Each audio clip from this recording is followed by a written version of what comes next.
4 pauvres sur 5 sont des femmes. Malheureusement, elles ont une situation qui est caractérisée par un très faible pouvoir de décision et d'accès à l'information, donc cela les met dans une position très vulnérable.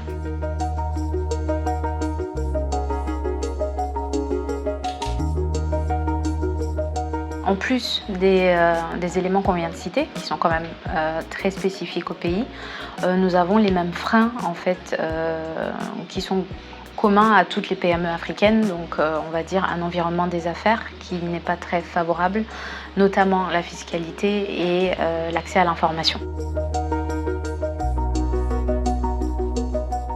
Il y a des initiatives au niveau du pays. Au niveau rural, depuis les années 60, on observe en fait une organisation des femmes rurales en groupements féminins pour institutionnaliser le fonctionnement des tontines traditionnelles et donc qui leur permet de faire de l'épargne mais aussi d'engranger des revenus pour pouvoir financer des activités génératrices de revenus. Au niveau du milieu urbain, les femmes s'investissent plus dans des entreprises dans certains secteurs d'activité, donc c'est ce qu'on observe le plus, notamment le textile, l'agroalimentaire et la restauration, qui sont culturellement, traditionnellement des secteurs qui sont plus dévolus et plus acceptés pour une femme au niveau de la société.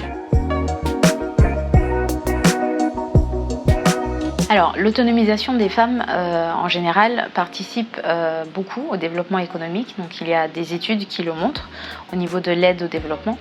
Cela a un impact plus important au niveau de la santé, au niveau de l'éducation et donc au niveau du développement économique en général. Souvent, les familles de militaires se retrouvent seules avec des femmes à la tête de ces familles-là. Et un peu comme ce qu'on a pu observer lors des grandes guerres mondiales en Europe ou ailleurs, on se rend compte que les femmes sont tout à fait capables de maintenant prendre la tête de ces familles-là et de pouvoir donc avoir une activité économique génératrice de revenus qui va prendre en charge la famille.